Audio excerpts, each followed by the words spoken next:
तो दोस्तों, यह टाइमलाइन तब शुरू होती है जब कोनोहा में एक ऐसा बच्चा जन्म लेता है जिसके रग रग में दुनिया के 3 सबसे महान क्लैंस का खून दौड़ रहा है। उसके पिता मिनाटो एक उचिहा हैं और माँ कुशिना एक उजुमाकी hyuga। कैनन की तरह ही 9 टेल्स के हमले में मिनाटो को कुरामा का आधा हिस्सा नारुतो के अंदर सील करना पड़ता है और दोनों माता पिता मारे जाते हैं। शुरुआत में नारुतो एक आम बच्चे की तरह बड़ा होता है, लेकिन गांव वाले उसे एक दानव समझकर बुरी तरह ट्रीट करते हैं। इस अनाथ होने के दर्द और गांव वालों की नफरत के भयानक प्रेशर के चलते नारुतो के दिमाग में एक ट्रिगर होता है। उसके माथे की नसें तन जाती हैं और बचपन में ही वह अपना पहला डोजुत्सु ब्याकुगन जागृत कर लेता है। अपनी माँ के hyuga खून के कारण नारुतो hyuga कंपाउंड के आसपास जाने लगता है। एक दिन वह देखता है कि नेजी और कुछ लड़के हिनाटा को कमजोर बोलकर बुली कर रहे हैं। नेजी जैसे ही हिनाटा पर वार करने वाला होता है, नारुतो बीच में आ जाता है। नेजी हंसते हुए नारुतो पर हमला करता है, लेकिन नारुतो की ब्याकुगन एक्टिव होती है। वह नेजी के चक्र पॉइंट्स देख लेता है और अपनी उचिहा स्पीड का इस्तेमाल करके पलक झपकते ही नेजी के कंधे पर जेंटल फिस्ट का एक सटीक वार करता है। नेजी वहीं सुन्न होकर गिर जाता है। यहीं से हिनाटा के दिल में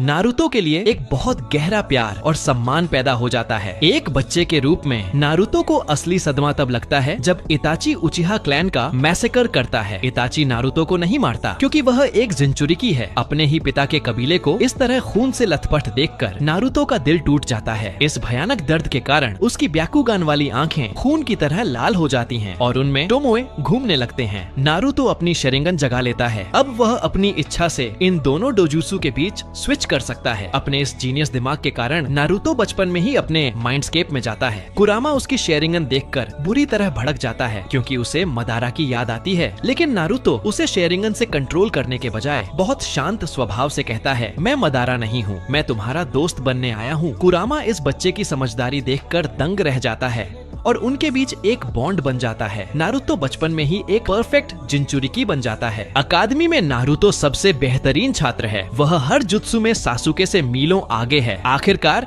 ग्रेजुएशन का दिन आता है और कैनन की तरह ही टीम 7 का फॉर्मेशन होता है, जिसमें सासुके, सकुरा और नारुतो को काकाशी के अंडर रखा जाता है। अब यहाँ सबसे बड़ा बदलाव बेल टेस्ट में आता है। सासुके खुद को सुपीरियर समझता है, लेकिन जैसे ही टेस्ट शुरू होता है, नारुतो सीधे काकाशी के सामने जाता है। काकाशी अपनी मेक आउट टैक्टिक्स बुक पढ़ रहे होते हैं। नारुतो अपनी ब्याकुगान एक्टिवेट करता है और काकाशी के ब्लाइंड स्पॉट को देख लेता है। वह अपनी उचिहा स्पीड से डैश करता है। काकाशी बुक छोड़कर रिएक्ट करने ही वाले होते हैं कि नारुतो अपनी शेरिंगन से उनकी मूवमेंट को रीड कर लेता है और एक झटके में उनके हिप्स से एक बेल निकाल लेता है। काकाशी पूरी तरह शॉक्ड रह जाते हैं। सासुके, जो पेड़ के पीछे से यह सब देख रहा होता है, नारुतो की इस अकल्पनीय ताकत को देखकर अंदर